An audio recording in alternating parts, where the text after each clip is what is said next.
This is Ann Engar, and we are at the home of Doris Salmon at 2158 Walker Lane. It's September 5th, 2007. And I'm Doris Faulkner Salmon. We're here in my home at 2158 Walker Lane in Holladay, Cottonwood. It's September the 5th, 2007, and I'm 79 years old. Well, Doris, how long have you lived in this area? I've lived here in this area since I was 2.5. I actually was born around the Sugar House area, but I kind of claim that I'm a Cottonwood lifetime resident because I was only 2.5 when I came out, and this is all I remember is living out here. And it's been a choice childhood and life for me because my home is situated on land that was my grandfather's farm and great-grandfather's farm. They came here from Sweden in 1885. And their names were? Carl Peterson, and Matilda was his wife. My great-grandparents were Peter and Christina Peterson. And when my parents built their home here, they built it east of the farm location, and that was the house where I grew up was built in 1930, so I was just 2.5, and it's been great to be out in the country growing up. So you grew up here on Walker Lane, and have you ever lived any place other than on Walker Lane? I lived for about a year in Salt Lake City after I got married, but then we built the present home where I've got here. And what year was that? That was, I got married in 1961. We built the home in 1962. My first child was born a month after we moved into this home. So, and pretty much I have roots down here. Deep ones. Deep ones. I can tell. How has this area changed over the years? What was it like when you were a child growing up here? Well, of course, it was lots more open space, and traffic was minimal. And I went to school at Oakwood School, and I'd walk there quite a bit of the time. And there were no homes on this lane, very few, and I can remember there were bushes and things, and you weren't afraid of walking or anything like that. You felt very safe out here. It was strictly residential and farming, so. And when you were here with your family growing up, did you have brothers and sisters? I had one sister. One sister? One sister, Mary, who was 4 years older than myself. So Just the two girls. So you would walk to school with her? I think so, but I don't really recall that I walked to school with her. But I remember walking home by myself, and this is a strange memory, but I remember on the last day of school, and I'd be walking home, and the air would be so fresh and smell so good with the springtime flowers, and as I came up Walker's Lane, there was a lot of boulders and things in the bushes, and actually the garden snakes would hatch out, and you could hear the rustling in the leaves as I walked by. I assumed it was the snakes. I never did see them exactly, but. Were you scared of them? Yes, I didn't like that. What do you miss most about what it was like then and what it's like now? Well, I think then you were acquainted with your neighbors really well, and that's not the same situation now. The childhood friends that I had, we'd visit each other, and things change, people move, houses change, and I think that mainly the peacefulness of it, the quietness, and we had a chicken chickens out in the back of our home, and we would feed those, and oh, it was just a wonderful place. Are many of the people that you knew when you were a child still here, or most of them gone? Most of them are gone, except one childhood friend that I grew up with, Jean Bagley Lloyd. She still lives here, and we are good friends. Good. Who were the people that kind of stand out in your mind from your childhood? Well, of course my parents were very special to me, and my sister, oh, and my grandmother.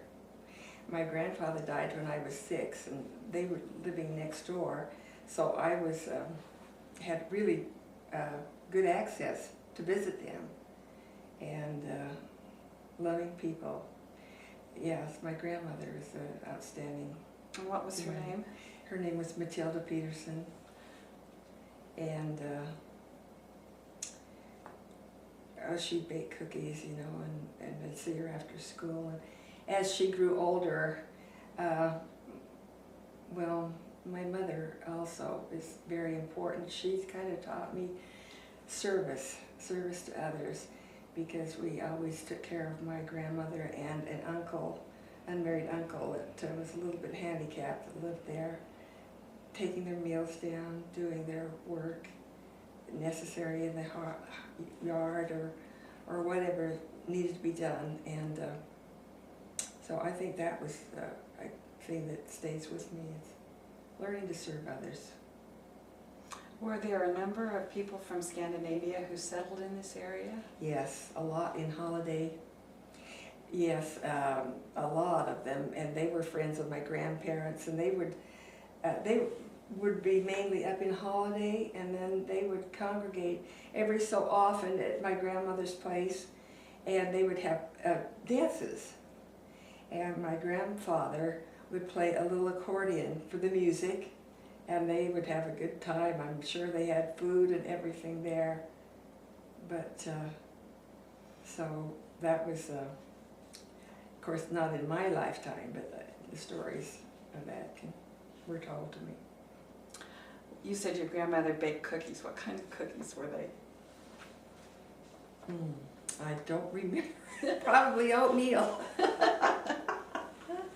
Oatmeal and raisin and things like that. Well, you've been a historian of this area for a long time. What are some of your favorite stories about this area? Well, I think, well, I remember getting my grandmother's history, and this area, of course, was before the roads were paved.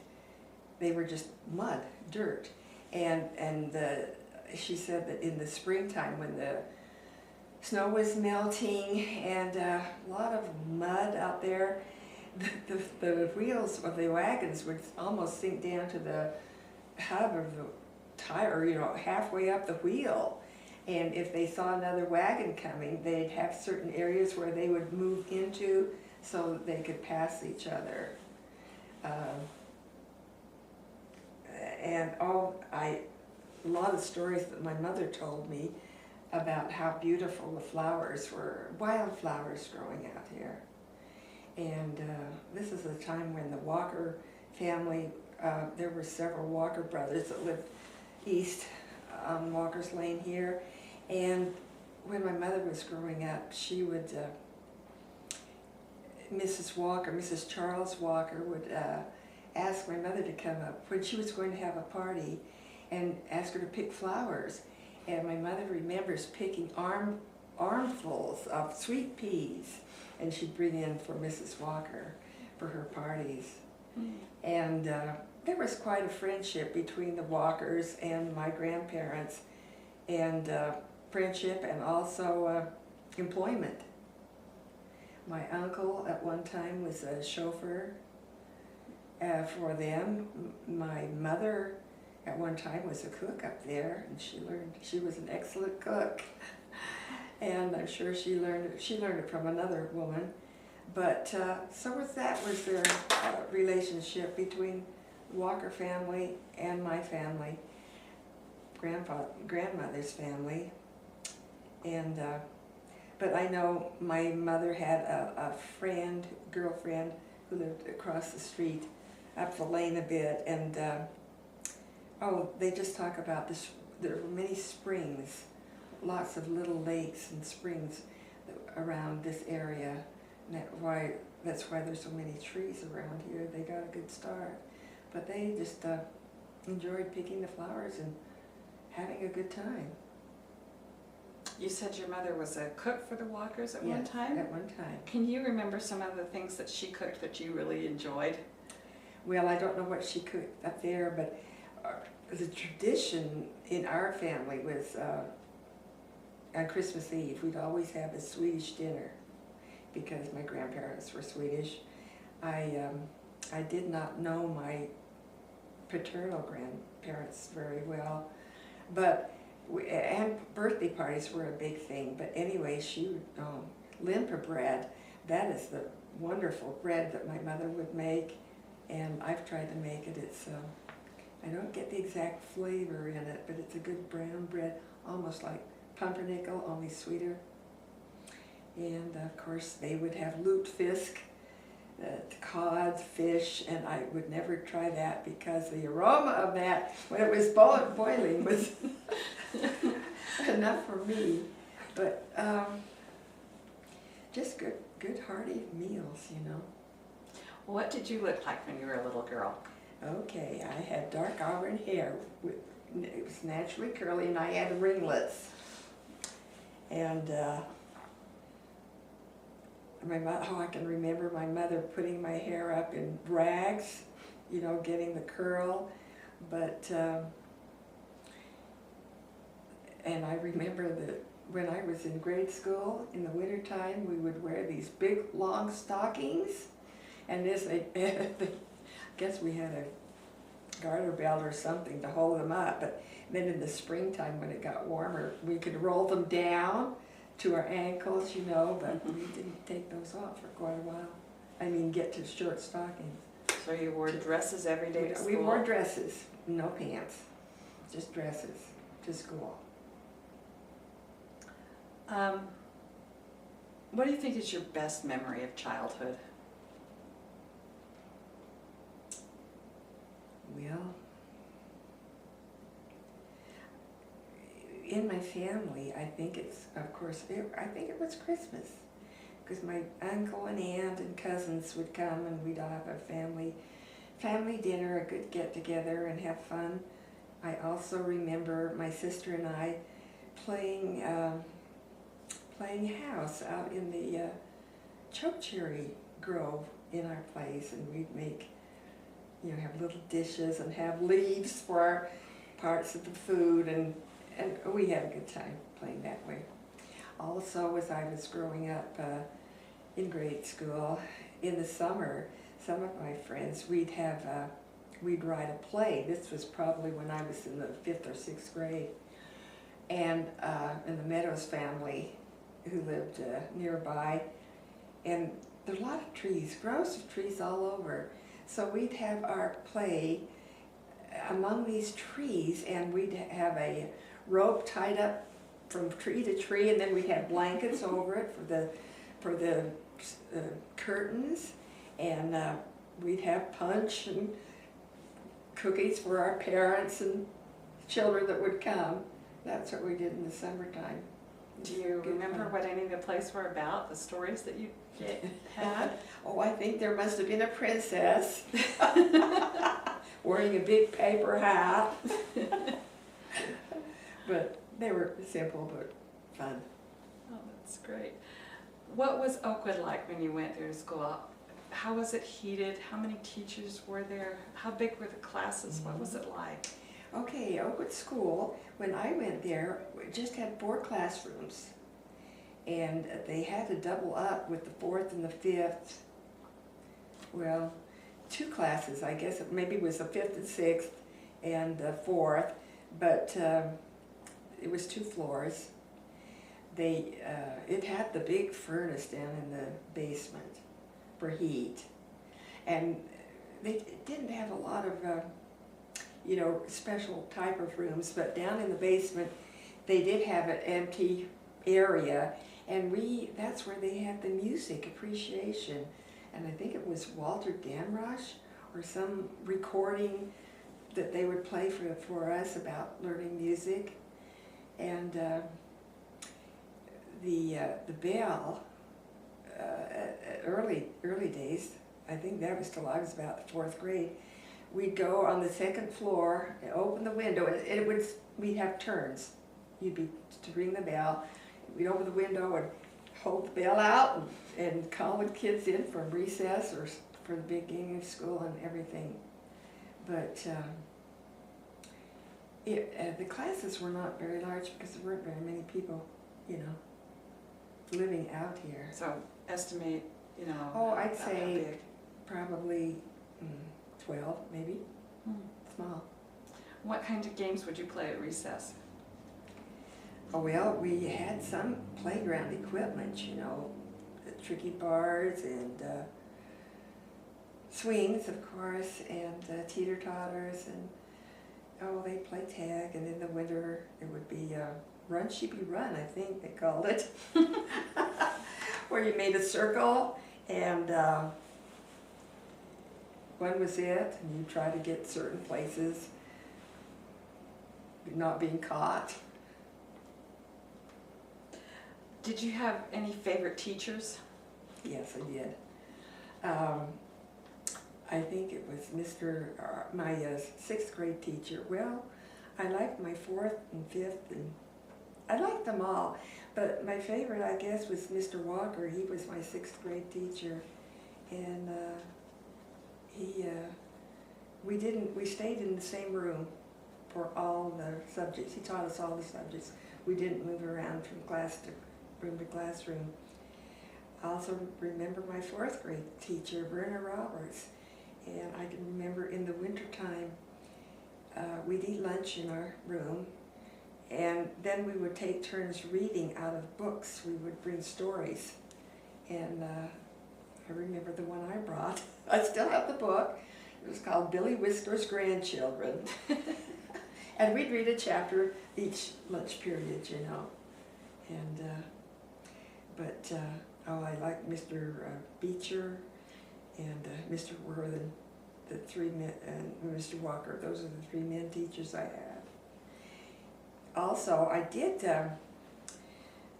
it was good fortune, I guess, for me. I did was able to finish 1st and 2nd grade in 1 year. I kind of skipped the 1st grade after 6 months. My mother had worked with me with math, and I can remember sitting there learning to add, and she'd have these little beans, and I would count them out, you know, to get the learning to add and subtract, and I didn't like that too well, but she persisted, and it's good. And then I knew how to read by the time I went to school, so after the first semester, the first half of the year, they promoted me to the 2nd grade.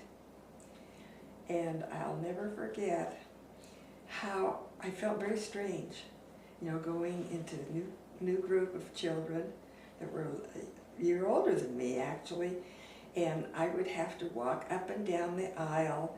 The teacher made me do that to see if anybody needed any help with what we were working on, math or writing or whatever it was. And I still remember how I felt. I felt a little embarrassed, and you know, I didn't really know what she expected, but anyhow, I adjusted and I got the 2 years in 1, so it was good. That's great, congratulations. Thank you. So you didn't come home for lunch, you stayed No. at school? We had lunch boxes, and we'd bring them to school. And what was typically in a lunchbox? Oh, a sandwich, 2 halves of a sandwich, a thermos bottle of milk, and some cookies or something, or an apple or a banana.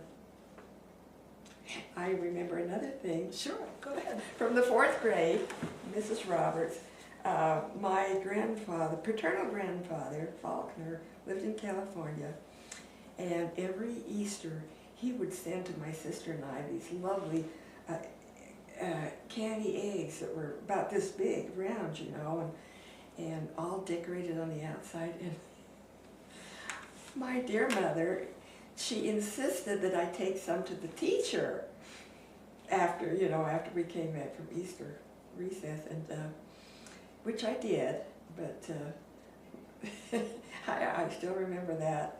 I didn't know whether I liked that or not, but I did it. And my teacher appreciated it. But you had to give them up. Yes. How about shopping? Where did you shop for things, or did you grow most of the things you ate? We grew most of the things we ate, and for his clothes, I don't remember shopping any place but down J.C. Penney's in Murray. There weren't any stores in Holladay that I don't believe. At least we never went to. I don't think there were any department stores up there. And where was the J.C. Penney It Murray was located? down in State Street, just south of 4800 South. And those were the days when you made a sale, the clerk would write it up, take your money, she'd put it in this tube and attach it. They had a pulley system. The cashier was up on the second floor. And so they pulled this cord down and it would shoot this tube up to the cashier. And then he'd take the tube off and make the necessary change and shoot it back down to you. It was fun to watch. Transportation, how did you get around? Well, we either walked or rode bicycles. I had a bicycle when I was about 12.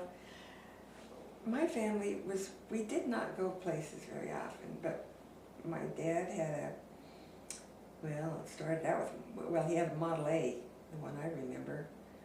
And so we did have a Hudson that my mother drove when I was about 10 years old, but I don't remember going to many places. But we did have that kind of transportation. Did you ever go someplace on a vacation or a trip or anything like that? Yes. We, as a family, we didn't do an awfully lot of things. Like we did go to Yellowstone. We went to California, down the Pasadena area to see my uncles down there a couple of times. But every summer we would go up into the Hayuintas. My uncle, my mother's brother, had a sawmill up there. Peterson Brothers sawmill, way up in the mountains, and we'd stay there for several weeks.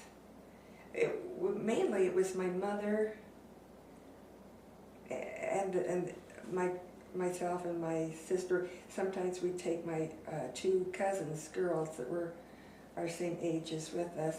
We'd stay there for several weeks, and my mother would clean out the house. My uncle had built himself a nice log house. He had running water. He had a water heater so that you would get hot water, coal stove, and he had several cabins. He homesteaded there, so he had 160 acres. But that was the big treat, and we had the fishing streams going right through and pass through the sawmill, and that's where I caught my first trout.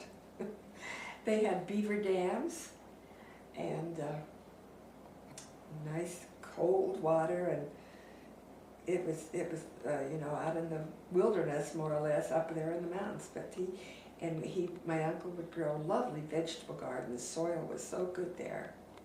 So he had fresh vegetables that we would eat. So we spent quite a bit of time each summer up there. So with these cabins, did you sleep in beds and have coal stoves, or did you have sleeping bags? I mean, how permanent was it?